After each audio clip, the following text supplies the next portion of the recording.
This episode is brought to you by CarterComics.com. It's your one-stop shop for all your comic needs, whether it be graded or raw. Carter Comics has got it all. All you gotta do is go to CarterComics.com, fill your card up with all their amazing comics. Use the discount code FREAKNET, FREAKNET. Save you 10% at checkout. Not only on their website, but also at their eBay account. And the link to eBay can be found on their homepage at CarterComics.com. Again, CarterComics.com is your one-stop shop for all comic needs. It's time! It's time! It's JFW time!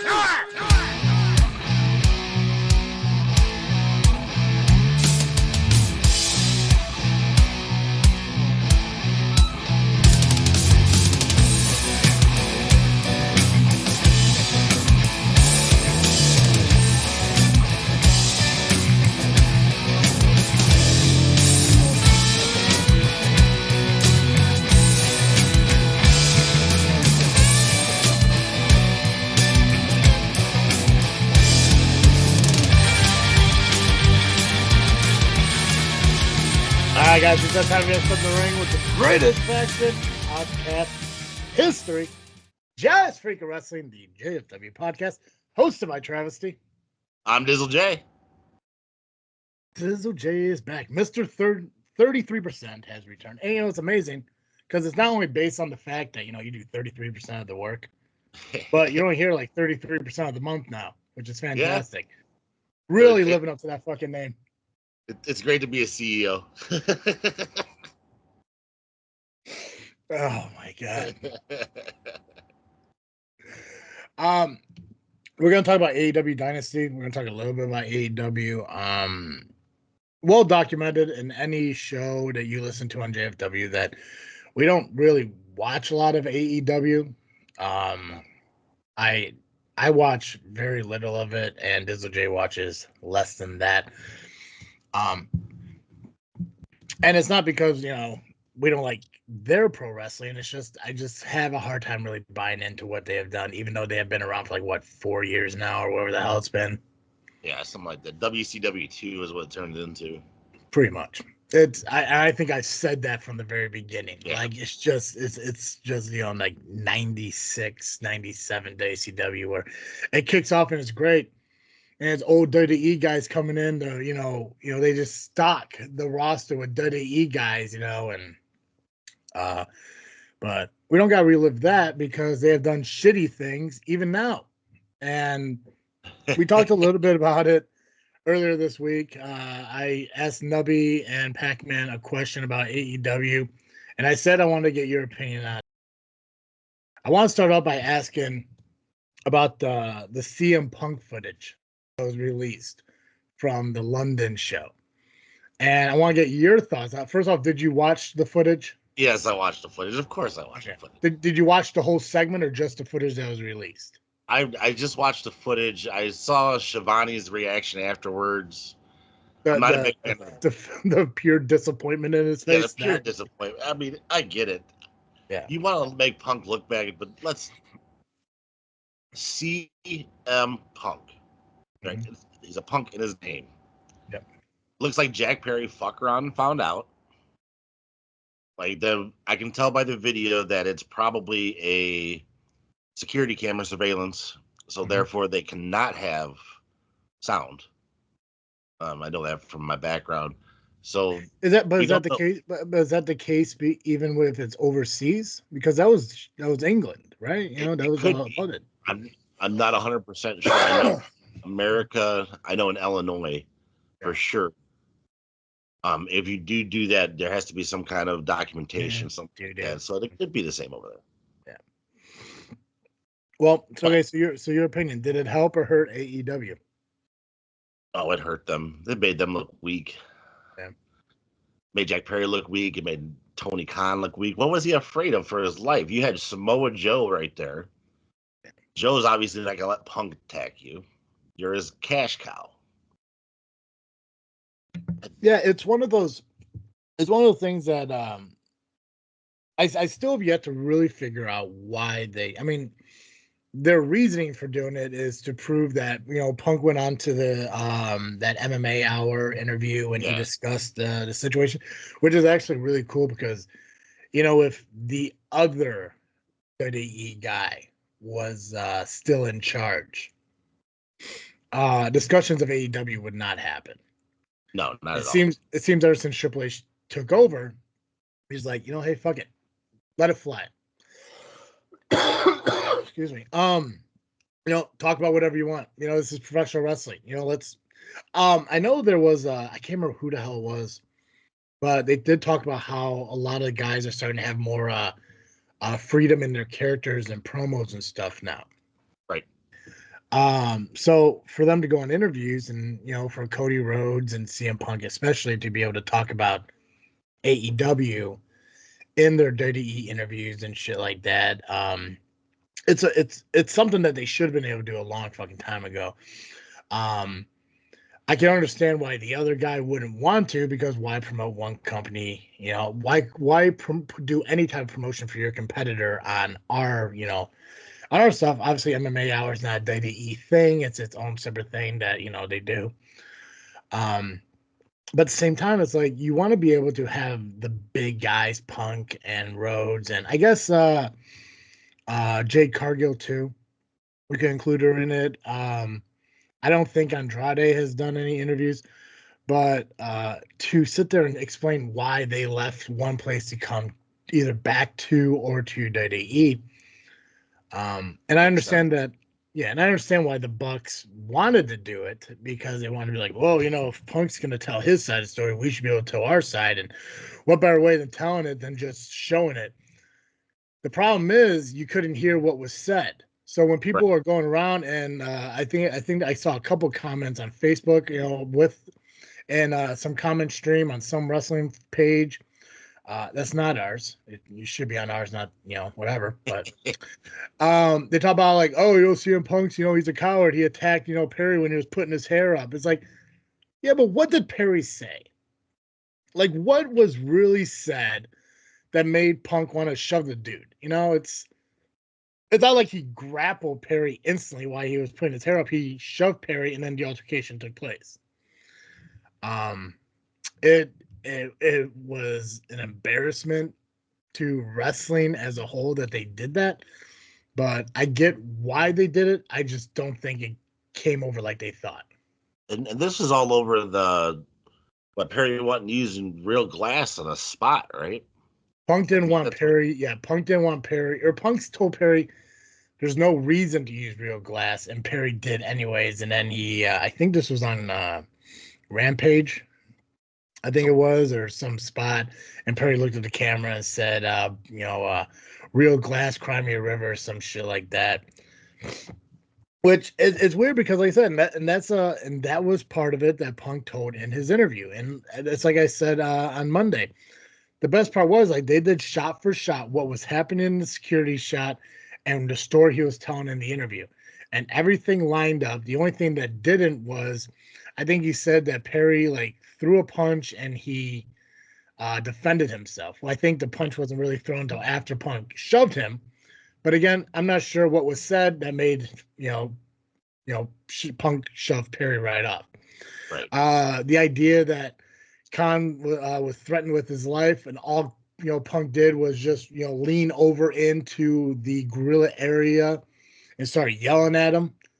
And I was like, I'm sorry, but yeah, if you feel that's if you feel threatened for your life is in danger, you're gonna have to grow the fuck up real fucking quick, because clearly you've never been yelled at before, which he probably hasn't. He's probably a fucking rich kid who was well protected his entire life. I'll tell you what, you can come get yelled at by my mom and see what real fear is. Shit. Right? Fucking moms are terrified. Fucking moms are terrified. But yeah, it's. Anyways, I don't want this to be all about me and everything. I said all this on Monday. I want to get your opinion on the whole situation and how you felt that it did more harm than good. I think if you would have just let it pass. My problem with AEW, and a big problem besides the spot monkey bullshit, is that they always constantly take shots at WWE. Mm-hmm. And that's just another way of trying to take a shot at a WWE guy. For what reason? What did it get you? What, viewers for 5 seconds just to see the video? And then now you didn't do anything to Punk but make him look strong. No. You made Perry look like a pussy. Your owner looks like a pussy. How does it fit in any kind of storyline? How do you use this? You can't. Yeah. If it was like, if you could further a story with it, I could understand it. But Jack Perry is in New Japan right now, I believe. Yeah, I think so. So it's like, it doesn't make sense. And again, you saw Shivani's reaction. Shivani's been around long enough to know that this was stupid. What you just did was stupid. Yeah. I don't see anybody online praising it, even the AEW marks. Those guys are ridiculous. I constantly get in arguments. One of them was a good friend of mine, and we go back and forth. But I think they're just reaching for anything to make themselves relevant, and that was not the thing to be. No, and it's interesting because, like, you know, as you mentioned, as everyone's mentioned, as I've mentioned, AEW just reminds us of WCW. And if you recall, in WCW, one of their ways of getting back at WWF was, you know, giving out the results of their tape shows. Yeah. And I think it was Tony Schiavone who was reading them off when it announced that Mankind was winning the title that night. Bischoff. Was it? No, I think it was Bischoff didn't read that. I'm You pretty sure sure? it was Tony. I'm pretty sure it was Tony Schiavone. I have to look that up later. Yeah, look it up because I'm pretty sure I remember Schiavone saying it. I thought I remembered in one of the documentaries that WWE did when they talked about it that Tony was the one reading it off, and because they used to do split commentating, like one side commentators did the first half, and I think Bischoff was in the second half, and Tony was in the first half, and they read it off in the first half. Double check. I'm pretty sure I'm right on this, because I think I remember Tony Schiavone saying, "Yeah, that'll put some butts in the seats," and that didn't. Remembering that moment, I know that didn't sound like Bischoff. I could have sworn it's Schiavone. So look it up. Prove yourself wrong, because I get tired of having to do it for you. But it's the same damn thing. As soon as they announced Mankind was winning, everyone flipped over to go watch that shit. Right. You know, they do this to be like, oh, well, let's stick one to DD. It's like, it didn't help. It's like all you did is show everyone what CM Punk said happened and what people know CM Punk to be. And what CM Punk did at WrestleMania, what CM Punk did in all his promos leading up to WrestleMania, is he's gonna do what he wants, and he's gonna be a dick while doing it. I mean, I think one of the first promos he did after come back said he's not there to make friends, he's there to make fucking money.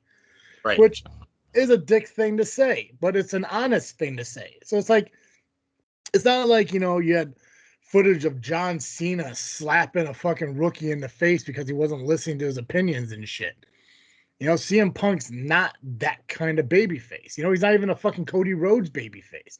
He's an Austin guy, a Triple H guy, a Rock guy, you know, a guy who, regardless of his attitude, could still be liked by people just by being an asshole. You know, he's not a Hulk Hogan.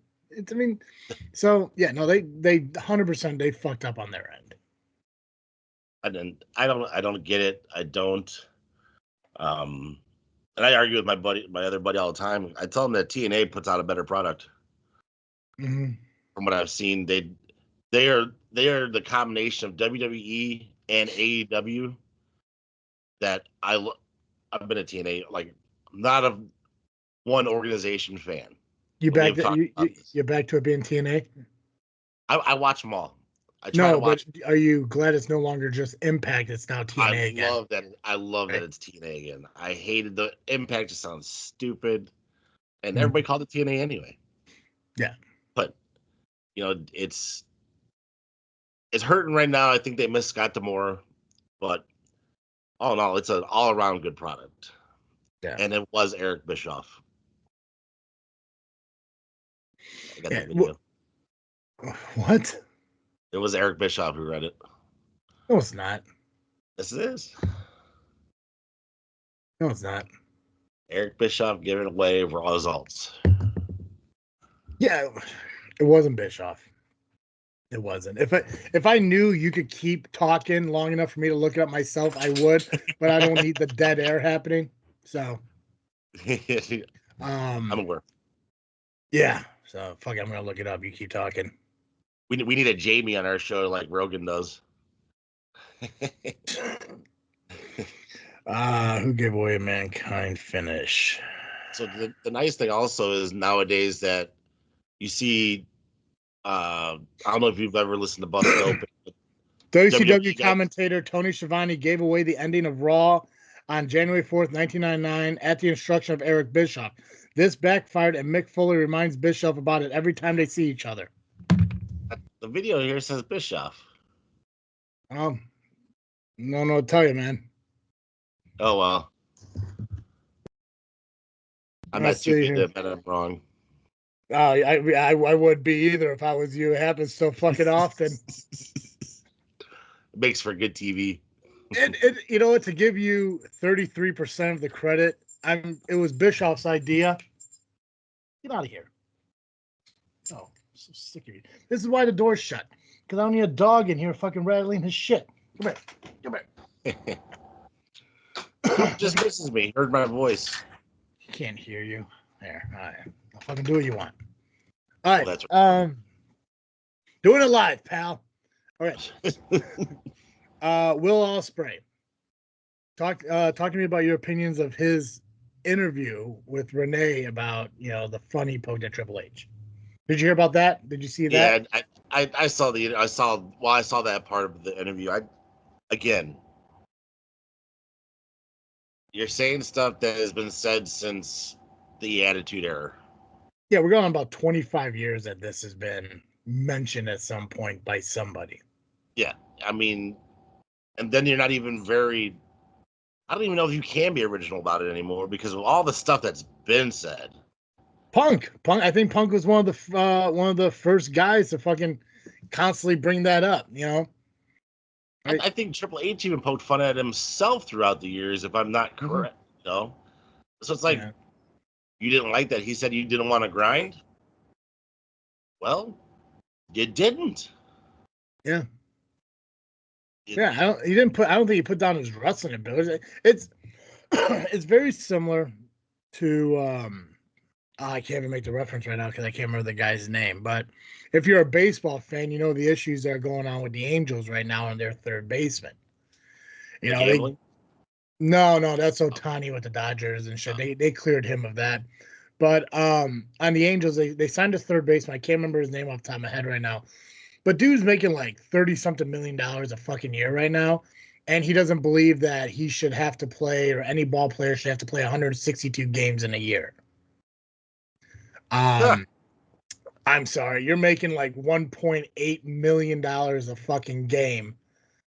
Play the fucking game, Or I'm sorry, it's not that much, but it's whatever. Like $500,000, $400,000, whatever the fuck it is. I don't know. I don't math well. But it's like, I mean, you're making more in one game than I make my entire year, fucking working.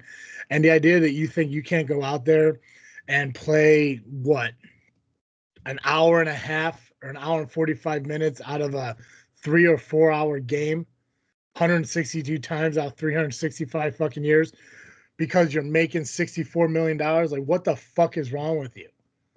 The games don't even last that long, too. No, the most, I think now, because of the time clock, it's like 3.5 hours at the absolute most. And you're only out there, of the field maybe half the fucking time. 162 days out of the year. 33% of the fucking year. Probably it's actually more like half, but whatever. I just try to incorporate you as much as possible. Thanks. But yeah, he wants to bitch about it. But I think it's the same thing that happened with Will Ospreay. It's like he doesn't believe that he has to work that much to make that much money. And I don't think, like I said, I don't think it was an actual dig at him. It was just the honest truth. Right. But then Ospreay went off and did the same thing that somebody else did. The same guy who was in the footage you're trying to fucking bury by poking fun at Triple H and his wife, who fucking, wears the pants in the family and blah blah blah. And she has the final say. And it's a pathetic attempt at getting cheap fucking heat. I get. I don't understand it. You don't see. TNA back in the day did a little bit, but it went away. Mm-hmm. So you're in year 4, year 5 of your company. You're still letting these guys talk about another company that is outselling you everywhere. Yep. Consistently. I think ratings are better. Oh, big deal. You got on the Forbes list. You got on the Forbes list because daddy backs you. Yeah, and he Not also owns a because you're football big. company. So, Yeah. it's like... Again, I don't want to see any company fail because competition just makes everything better. Mm-hmm. It is proven right now because look how much better WWE's gotten. They could be doing the same. TNA is going through the roof. New Japan's traveling through USA now. So it's like this is one of the best eras in wrestling right now, and you're too worried about what somebody else is doing than trying to fix your own shit. And that's a problem. Yeah. You got the talent. Use it. Yeah, well, they got WWE talent, so it's goofy that because we'll go through the match card here in a minute for the pay-per-view this weekend, but I mean, there's 12 matches, and a majority of them involve at least one WWE guy. And the fact that, like, you're looking at all the dudes that are, like, headlining and main eventing. I saw one post where, they're talking about, AEW champion, AEW guy, Ring of Honor champion, AEW guy, WWE champion, AEW guy. It's like, you sit there and you fucking look at this shit, and it's like, it makes no fucking sense, first of all, because when you look at Samoa Joe, to me, he's always going to be a TNA guy. Right. You can't sit there and say, like, oh, Samoa Joe's an AEW guy because he's in AEW. Okay, well, Cody Rhodes also started in WWE, went to AEW, now back in WWE. He's an Ring E of, guy. yeah, Ring of Honor's, yeah, sure, AEW guy's champion. But that's because AEW owns Ring of Honor. I don't understand that shit. But then look at it the other way. AEW Women's Champion is a WWE girl. You got a TNA guy and a WWE guy wrestling for the AEW Championship. This pay-per-view, main eventing it. But nobody ever wants to mention that part of it. No. And it'll be funny, dude. Like, if you see what they got rid of Jinder, Xia and somebody else yesterday, and they'll be like, call Tony Khan. Call Tony Khan. Yeah. Yeah, it's an easy paycheck. Yeah. I am bummed that Xia Li got let go. I loved her. I thought she'd be awesome at something. Any type of story. But I'm sure wherever she goes next, she'll be awesome. I just hope she doesn't go to AEW because she's just going to get lost in the shuffle there. I'd rather see TNA. TNA knows how to work their women's division. Yeah. That's where the real women's revolution started, in my opinion. So. Oh, the knockouts. Yep. That's right. To this day, I still think my favorite group is Beautiful People. Oh, definitely. Fucking So, Bubba. yeah, go fucking hero, man. Hero Yeah. to every fat guy. All right, let's talk about the AEW match card here, and we'll get through this, and I'll just either fill the air with whatever left or call it a day. I don't fucking know. Who the fuck knows? So we got 3 pre-show matches. The first one is a winner takes all for the AEW World Trios Championships and the Ring of Honor World 6-Man Tag Championships. You got the Acclaim, which is Anthony Bowens, Matt Caster, and Billy Gunn for the current AEW Triple Trios Champions. Taking on Bullet Club Gold, Jay White, and the Guns, Austin Gunn and Colton Guns, who are the current Ring of Honor 6-Man Championship. Let's see here. Pacman went with Bullet Club Gold. Nubby went with the Acclaimed. Who you going with? I'll go with the Acclaimed. It's fun to see Billy Gunn perform still. He's performing at a good level too. You mean WWE guy? Yeah, WWE Yeah, guy. WWE guy. Yeah. I'm gonna go with Bullet Club Gold. Jay White, New Japan guy. Whatever. Not saying anything, but I'm gonna pick them to go for the winner take all. But I can't see the Acclaim. I mean, the Acclaim still gets over. They're still comical. But I don't know. I think for some reason I see the Bullet Club Gold picking up the win in that one. Trent Beretta versus Matt Sydal in a singles match. Pacman went Beretta. Nubby went Sydal. I'm gonna go Beretta. What I'm gonna about go you? Beretta. I think because he was the one that betrayed Cassidy, right? Yeah. Yeah. So I think they're gonna do a little bit of a push for him.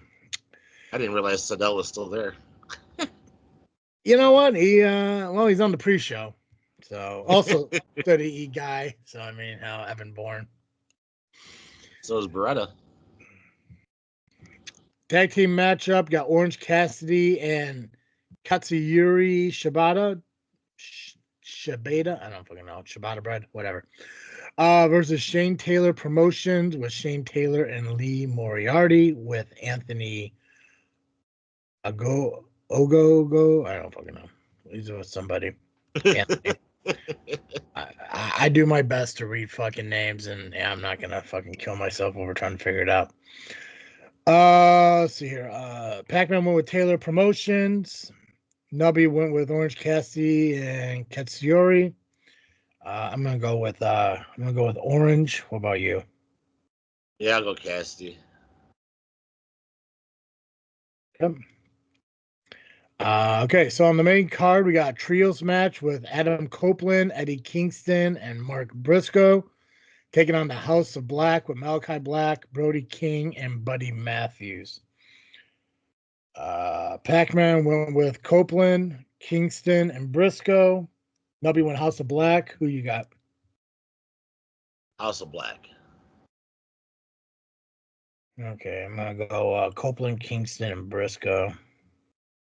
I know Copeland's on a bit of a roll, so wait, isn't he the TNT champion right now? Yep, that he is, man. Is that only defended on TV? I don't know. Was it only defended on TNT? Yeah, I don't know. I don't think so. I don't know why they're doing the 6-man again. I don't follow the stories and shit on AEW, but I mean, come on now, it's fucking. For some reason, they keep pushing Eddie Kingston like he's the end all be all. Nothing against him. I'm just not into him. Adam Copeland, obviously, Edge is Edge, a WWE guy. Malachi Black, WWE guy. Buddy Matthews, WWE guy. But hey, whatever. FTW rules match for the FTW championship.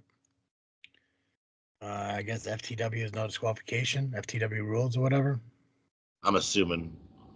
Current champion Hook is taking on Chris Jericho. Pacman and Nubby both went with Hook. I'm also going Hook. What about you? I'm going Hook. Although there are rumors that Hook is leaving. That won't surprise me. I don't see them playing the FTW championship on anyone if he's going out the door, but I think actually, because Hook is Taz's kid, right? Yeah, Hook is Taz's kid. Yeah, I don't see, Taz, hating the fact Hook heading over to different companies to do some different shit. So, singles match for the AEW International Championship. I actually forget that this is a title sometimes. Current champion Roderick Strong is taking on Kyle O'Reilly. Pacman went Strong. Nubby went O'Reilly. Who you got? You got Roderick Strong or Kyle O'Reilly? I'm gonna go Strong. Yeah, I think Strong's gonna retain.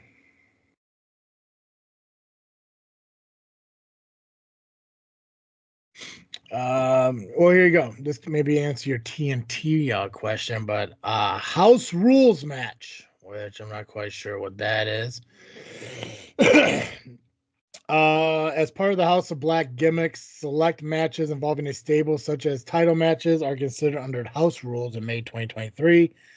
Matthews specified that a house rules match would have no rope breaks, forced disqualifications, and 20-second countouts. As a concession, the House of Black allows their opponents to choose an additional stipulation. For example, in All In 2023, the acclaimed stipulation for their Trios Championship match against the House was conducted under no holds barred rules. Cool. So Julia Hart, current champion, current AEW TBS champion, will be taking on Willow Nightingale along with Stokely Hathaway. Pacman went Willow. Nubby went Hart. I'm going to go Willow. Who do you got? Let's go Hart. Hart. Okay. Singles match for the AEW Continental Championship. Also didn't realize that was a title till just now. Kazuchika Okada, current champion, will be taking on Pac. Not be confused with the dipshit who I co-host with on Mondays. Pacman's going Okada. Nubby's going Pac. I'm going Okada. Who you got? Okada. I love that he figured out that he's been called Pacman since 2013. I know, right? Right, but I'm the fucking bad guy who started fucking saying it. My name's Pac-Man. My name's PX. Pac-Man sounds cooler. Well, and the fact that everyone's fucking doing it now. The LIM's calling him Pac-Man. Fucking Power Hour's calling him Pac-Man. I mean, the only people that still call him PX is, I think, the fucking, owners of Rocket Pro Wrestling. I mean, let's face it, Pac-Man is a fucking cooler fucking, name. And the fact that, they never rolled with it because, they're all like the lowly intoxicated men, and they're all drinking. 6-pack. None of them? It was right there. It was right there, and they fucking dropped the ball. Which makes sense. I mean, have you seen them? None of them are athletic. No, I have not watched or listened to them. Yeah, I would. You know what? It's entertaining. It really is entertaining. When they're not trying to like put themselves. Well, I guess they're not putting themselves over. Pac-Man's putting himself over. But it's entertaining to watch. It is. Gabagool is the absolute best. He is phenomenal. Love that dude. Also, he was on the show. What's up?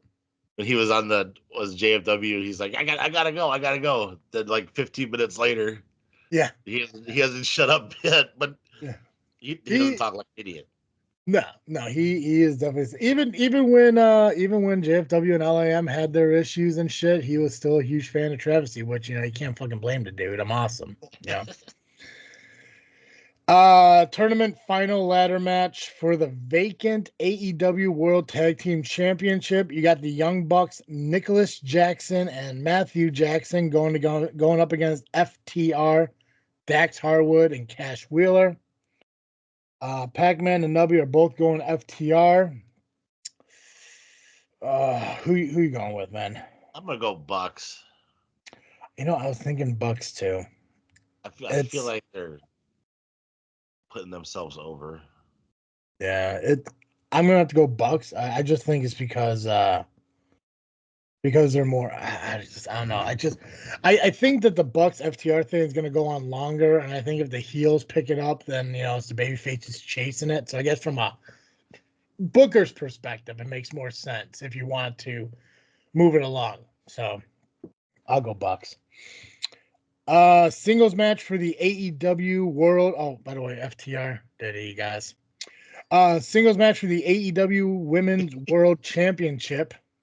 You got AEW champion Toni Storm, timeless Toni Storm, which, by the way, huge fan of Marilyn Monroe, so love this gimmick. It's a cool gimmick. It is really cool. She'll be brought to the ring by Mariah May and Luther, and she'll be going one-on-one with Thunder Rosa. Pacman went Storm. Nubby went Rosa. Sorry. I'm gonna go Storm. I'm gonna say Storm on this one. I'm gonna go Rosa. She never lost the championship to begin with. She went out with injury. Solid pick. Singles match: Will Ospreay versus Bryan Danielson. Pacman will win Danielson. Nubby win Ospreay. I'm going Ospreay. What about you? Ooh. I'm going to go Ospreay. But that's going to be a hell of a match. That could be match of the night. Yeah, easily. Yeah. And then finally, main event, we got the singles match for the AEW World Championship. Samoa Joe, current champion, taking on Swerve Strickland along with Prince Nana. Pacman went Swerve. Nubby went Joe. Who you going for? I'm going to go Joe. He hasn't been champion too long, I don't think. He won it in December of 2023. I'm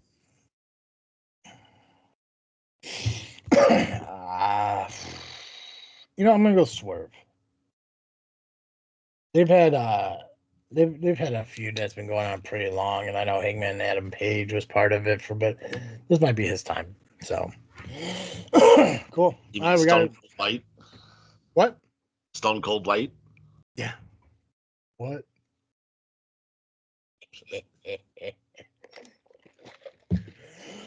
Cool. All right, so that pay-per-view is tomorrow night because they're still doing pay-per-views on Sundays for some reason. Idiots. I don't think I got a chance to really talk to you.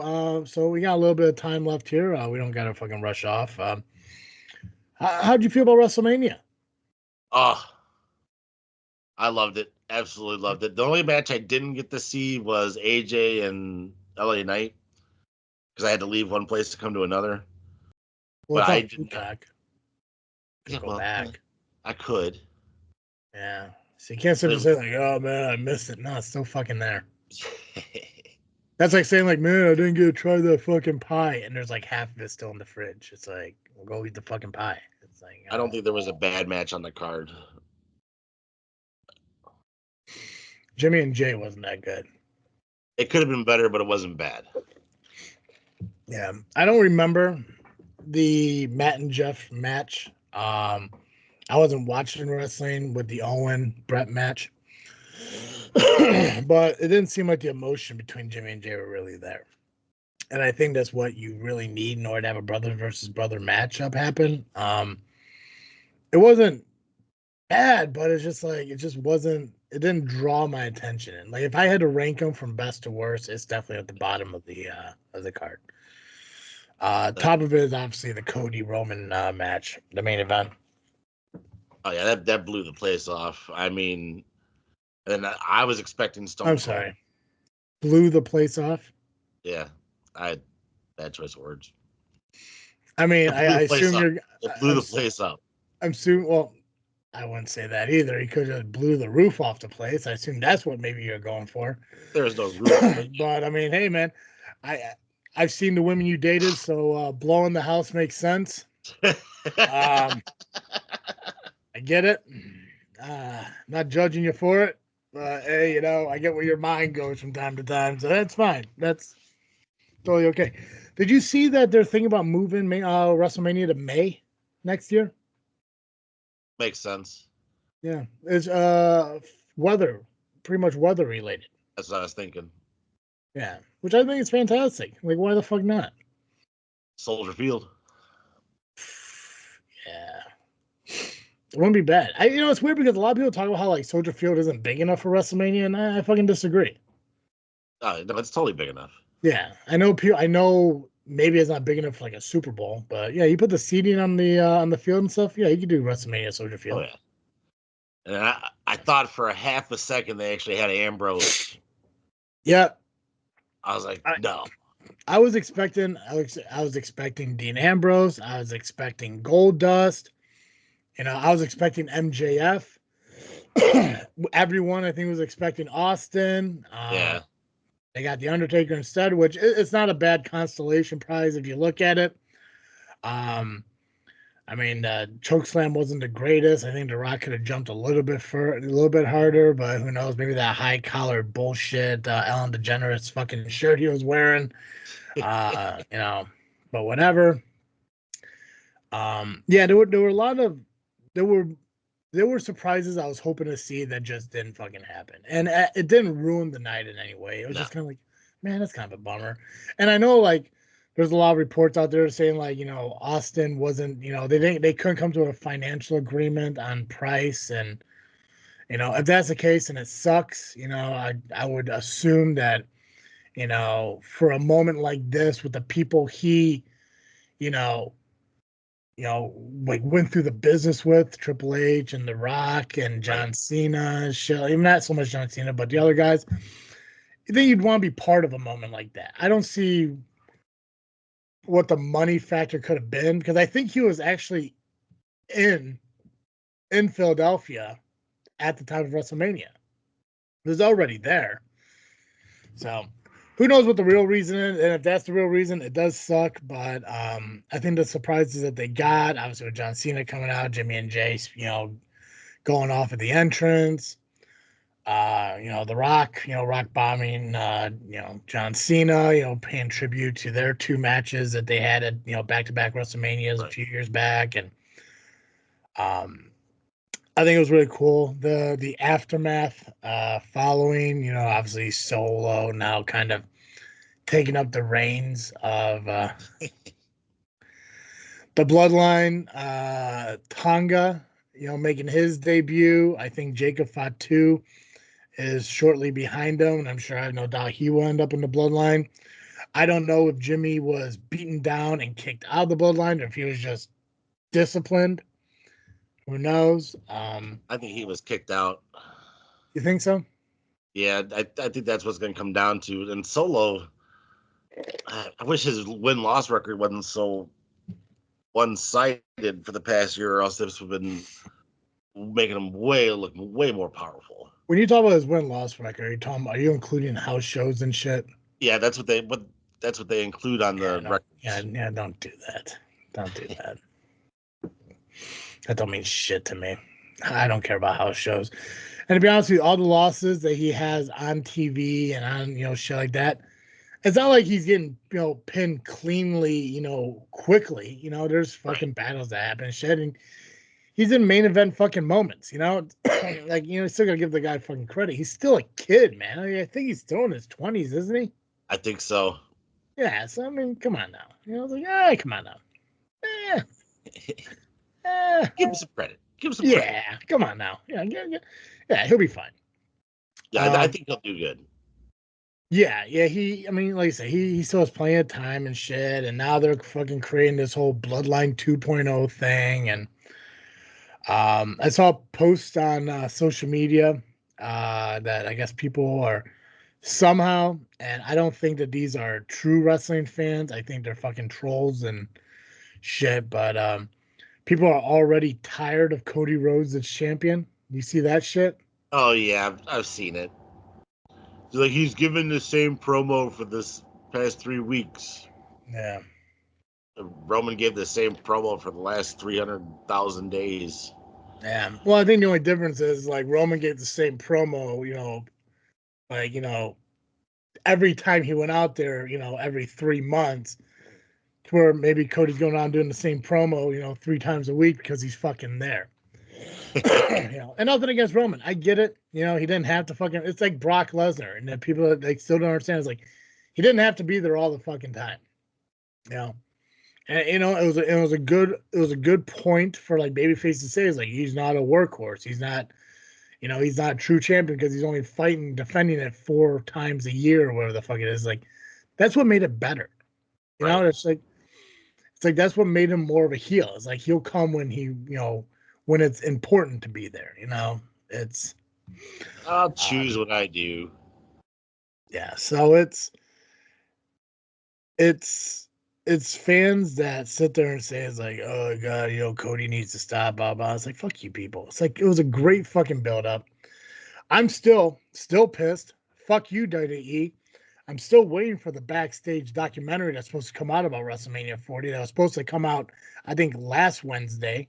Still hasn't come out yet. Did you watch the Bray Wyatt one?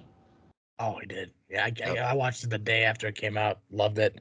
I love the fact that now they're actually bringing that idea to life still. even after he's gone, you know, the idea of the Uncle Howdy stuff happening, and I don't know if Eric Rowan and Braun Strowman are supposed to be part of it. I hope to God they are.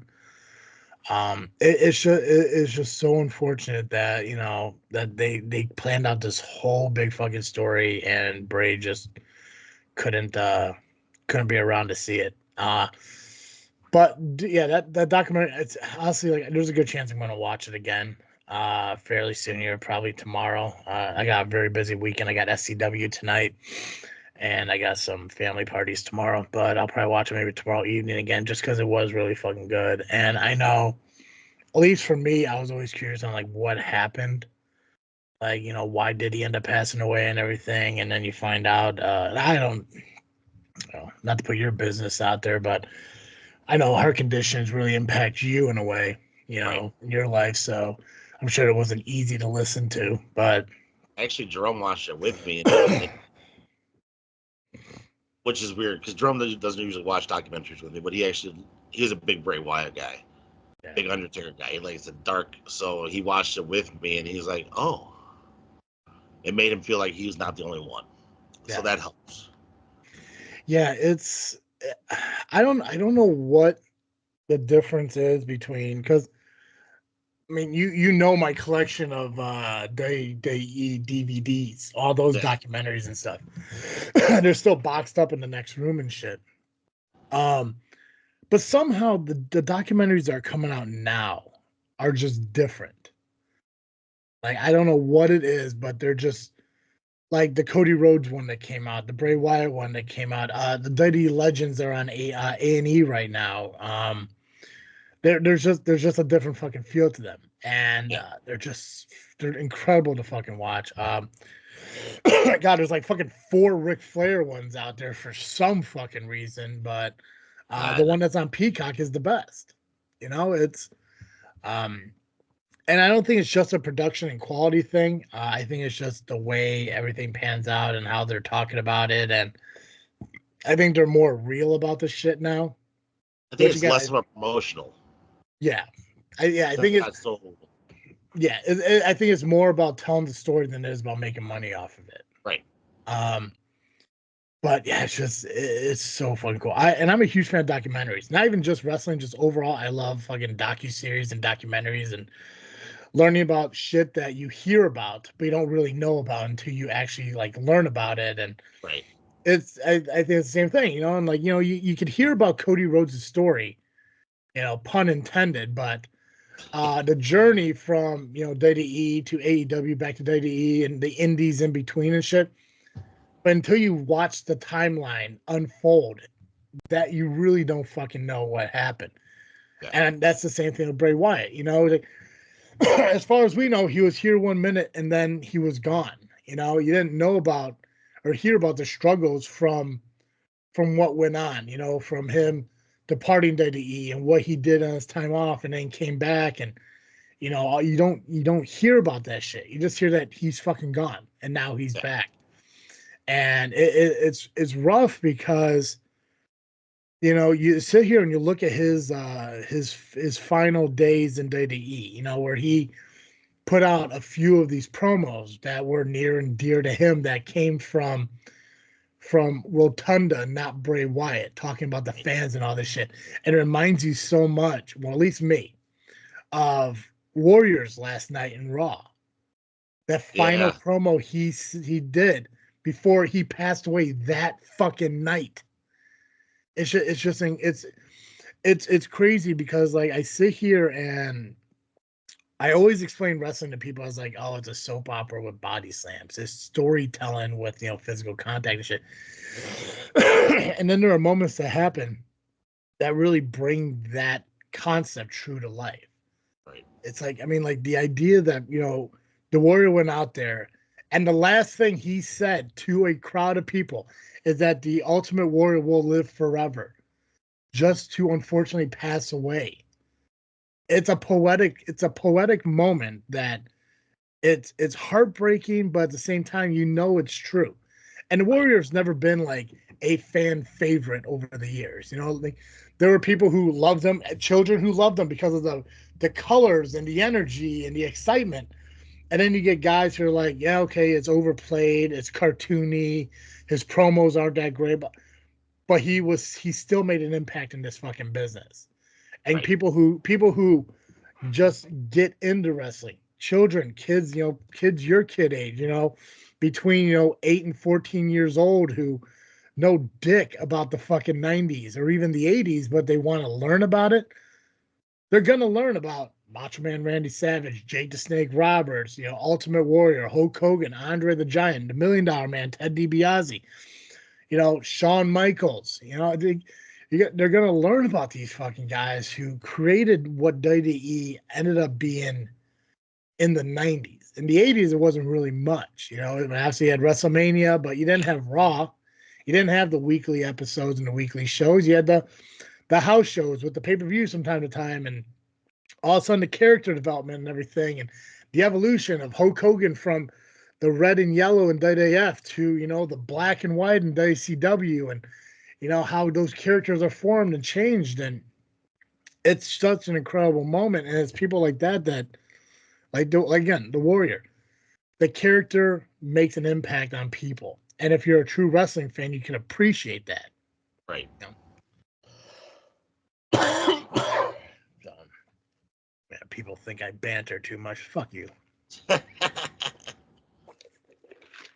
I say is real, damn it. It's real to me. It's real to me, damn it. We don't normally talk about independent wrestling. I'm going to talk about independent wrestling for a minute, if you're cool with that. Tonight I got Southland Championship Wrestling presents Hangover over in Shaban Civic Center. Starts up at 6. High Voltage starts up at 6, and I was listening to some promos on Facebook, or some videos, I guess. You call them promos, you call them, I don't fucking know what you call them. It doesn't make sense to me, but a couple of the guys who I booked into matches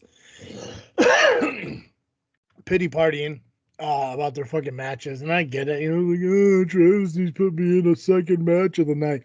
It's fucking wrestling. Grow the fuck up. Especially one who's a fucking former MMA fighter who, he thinks that, he won't back down for a challenge. He won't back down for a fight. He wants to throw a hissy fit that I haven't gave him a championship opportunity. It's like, I get it, Apex. You're the guy. You're beating everyone up. You're undefeated on High Voltage. That's cool. Good for you and everything. But when you act like a dick and you sit there and you think you can do what you want and everything, and it's cool that you can be on the phone with me and you can call me boss, and you can be a little disgruntled about your match, but you accept it for what it is, and then you hang up the phone and you start talking to a camera that's for some reason just sitting there on your shelf, just recording. I don't get it, but hey, whatever, do you. And you want to sit there and tell me that that you're dedicating a match to me. First off, I appreciate it. Fucking Nubby's been wrestling for 20 fucking years, never once dedicated a match to me, but that's fine. So you want to dedicate a match to me because you're going to make an example of KJ Carter? I mean, I doubt it.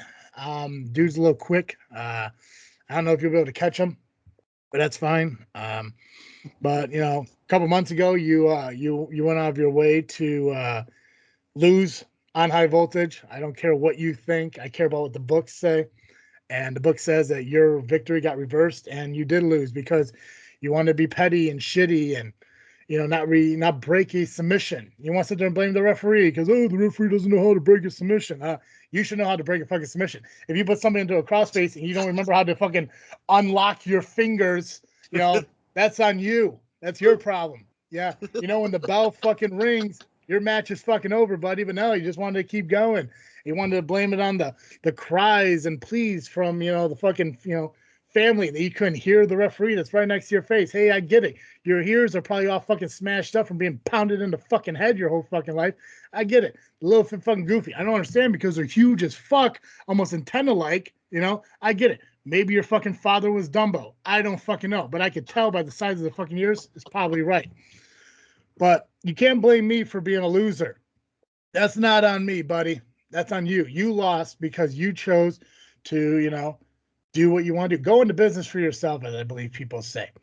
You're lucky I didn't suspend you and fine you. You did break the hold as I asked you to. I should have still fined you, but I didn't because I'm a good fucking person.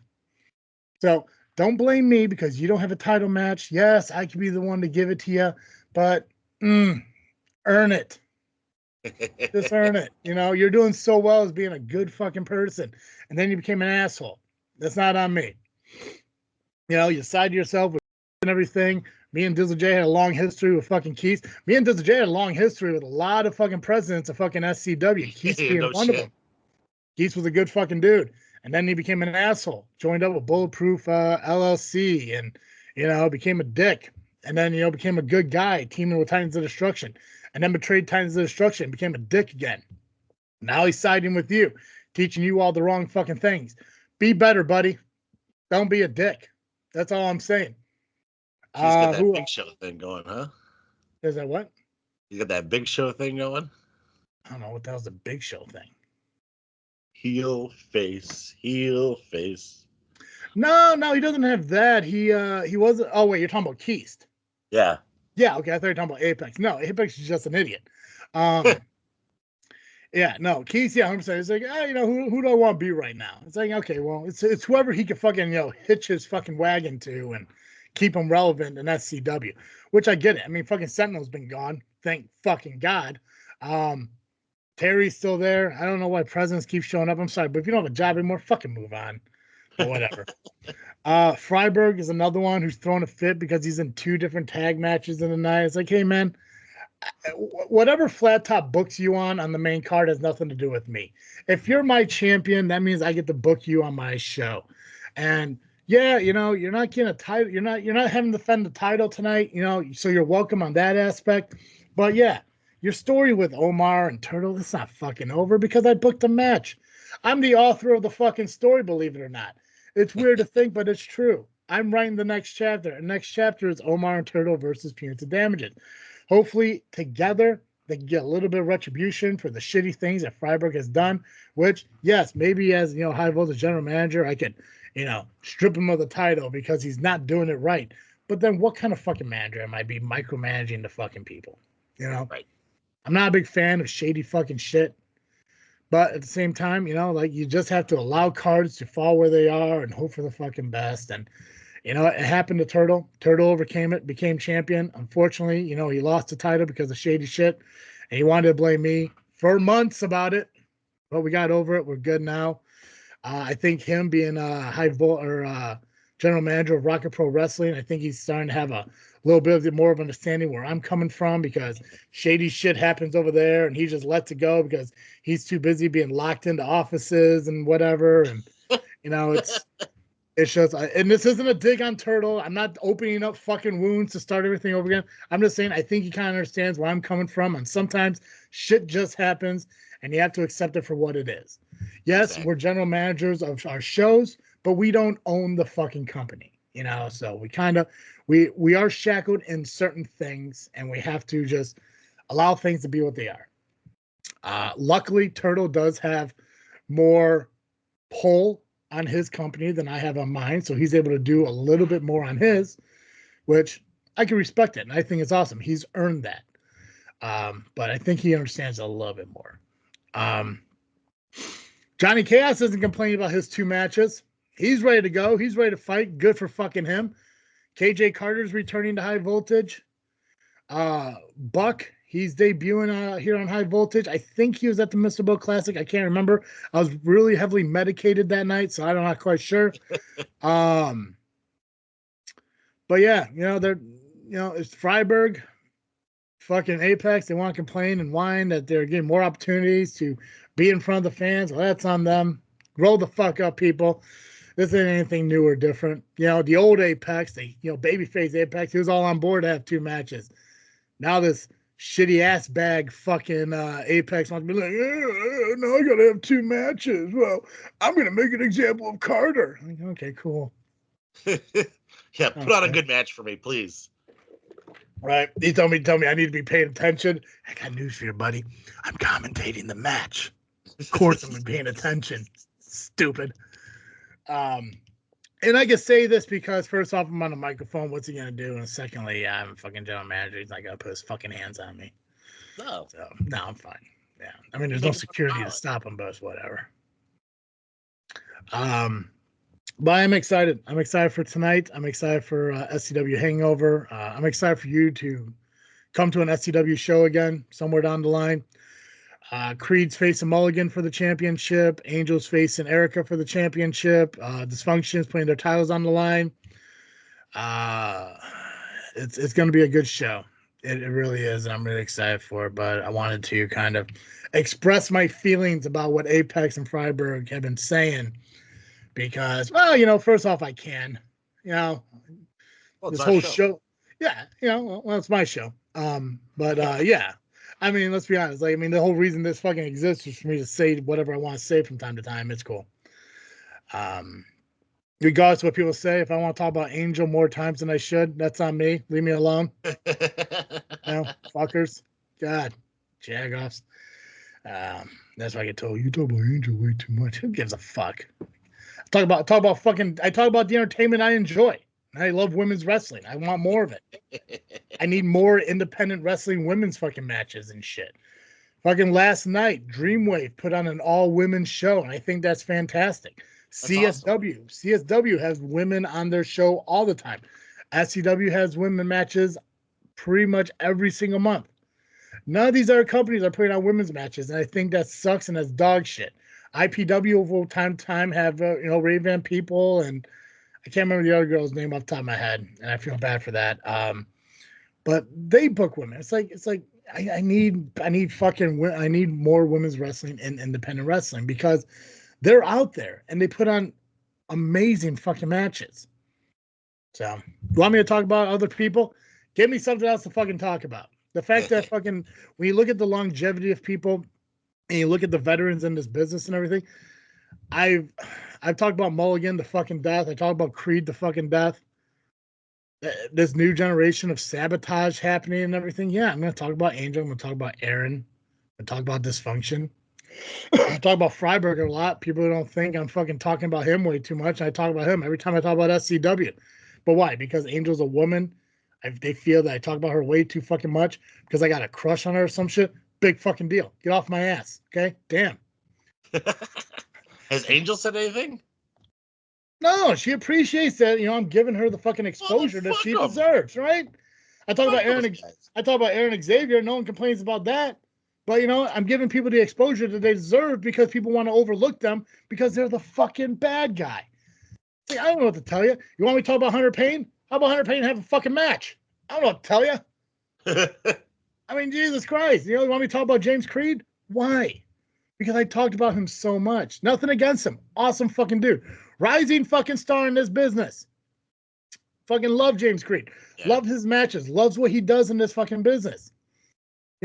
When he does shit, I do talk about it. The same thing with fucking Angel. When she does something, I talk about it. It's not my fault that SCW keeps putting Angel in fucking moments and shit that needs to be mentioned in wrestling because nobody else wants to fucking talk about that shit. They want to overlook what people like Angel does for the shit that Creed does or Mulligan does or, Aaron Xavier does or VJ Price does or Apex does, which VJ and Aaron, they need to be talked about because they are rising stars in this, or Apex and VJ, because they're rising stars in the business. They need to be fucking acknowledged. I talk about Dysfunction because no one ever wants to talk about the fucking tag team moments and shit like that, I talk about Miles Mercer because nobody wants to talk about Miles Mercer because they want to talk about rising stars and fucking headliners. But there's more people that create fucking cards and shit than just that. Right. And I talk about all of that. But because I talk about a girl, 2024, people. 2024. Jesus Christ. Jay, you're on here one time a month. Yep. Before we go, and I don't see you for, I don't know, actually a couple weeks. Yeah. Is it next week? 2 weeks. 2 weeks, I think. Well, until I see you again, is there anything else wrestling related that's been happening that you want to talk about that we haven't got talked about yet? I think that's all I got, man. Okay. I don't know what's Nothing else going on in wrestling that you want to share or discuss or that you've seen that needs to be brought up? I know the draft lottery, I think, is what happened next Friday. I think it's starting next Friday. Is it really? I think so. I'm a little behind this week, so next Friday, I think is the 26th. Is that right? Yeah. Yeah, I think the lottery starts next Friday and finishes up the following Monday. NXT is doing fantastic. I think it was awesome that a lot of the NXT, especially the NXT, both the women's and men's champions, showed up on Monday Night Raw. I think that was awesome. Wrestling is just good right now.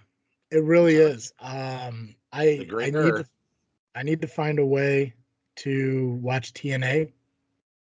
I need to do that. I really do want to look into New Japan. I know we kind of talk about how we do talk about New Japan, but we've never once spoken about New Japan. But we need to. And I really want to dive into. I don't want to, but I should kind of like follow AEW too. I mean, as much as I hate it as a wrestling podcast, we need to talk about all wrestling. So, but wrestling is good right now. And regardless if you want to call it the Triple H era, the Paul Levesque era, whatever era you want to call it, it's going good. Everything fucking awesome. The new championships. How do you feel about those new tag team titles? Ooh, much better than the old ones. I didn't get a chance to watch SmackDown last night, but I did see the picture of it. Those are Attitude Era replicas, aren't they? It looks like it, yeah. They kind of go back to the Attitude Era tag team titles, and they're what I think they're just WWE tag team champions compared to I think Raw's the World Tag Team Championships, which I think the World Tag Team Championships are kind of a play on the World Championship. They'll probably follow one another. Yeah, so fantastic. I'm so glad they got rid of the stupid fucking Trojan Gladiator Circle bullshit Spartans, whatever the fuck they were. Hated them. I think these new championships are absolutely fucking amazing. Fucking dude, I love WWE again. And it's weird because a few months back, I remember Tommy, the referee over at South End Championship Wrestling, he posted something about loving this business or some shit, and you know his whole big thing. I'm like, I'm gonna be somebody. It's like, no, you're not, but whatever. I remember commenting on one of his posts and saying to Tom about how much I fucking hate this business. That it's kind of just a job at this fucking point. Yeah. And at the time, I meant it. Not anymore. I'm starting to love this business again. And until somebody pisses me off, I'll probably change my mind again. But right now, I'm in a good place with it. So, independent wrestling, televised wrestling, everything's fucking going great as far as the wrestling business. And I think it only gets better from here. Definitely. Hopefully. Man. Yeah. Like, it got there stagnant for me for a while, too. And now it's like, okay, I can't wait to watch. Gotta go. Yep. So. Awesome. Guys, in the meantime, make sure you check us out on Facebook, Instagram, and Twitter just by searching JFW Podcast. You can watch our podcast over on our YouTube channel, JFW Podcast, or you can listen to it wherever you pick up podcasts at. Just search your favorite streaming app. Find us. Make sure you subscribe to us. If they ask you to rate and review us, please do so because that does help us out. And we 100% would love for you to subscribe over at JFW Podcast. Like I said, we started putting the videos out there, and as much as I love the views, we need the subscriptions too. So head over there and make sure you subscribe and shit. Tell your fucking kids to tell their friends to fucking subscribe to us. They're on fucking YouTube all the fucking time. Click on it. They're all subscribed already. Well, tell them to tell their friends to fucking subscribe. I don't care who the fuck it is. Here's the thing. I want to do some fucking giveaways, but we can't do that until we get enough fucking people on YouTube. You know, I want to give away some fucking wrestling comics and shit. Who knows? Maybe I'll fucking give away some fucking Funkos. I want to give shit away, but I'm not gonna give it away until we get some numbers on fucking YouTube. Start telling people. Post on fucking Facebook. Help me out here, Jay. All right. God damn it. That's all I got. Time to ring the bell on this episode. I did it right. No, you did. It's just I just remember like in my head hearing fucking Mondays. I believe it's time to ring the bell. It's just no, you did fine. Let's try it again. That's all I got. Time to ring the bell on this episode. Perfect. As always, I am Travis-T. I'm Dizzle J. And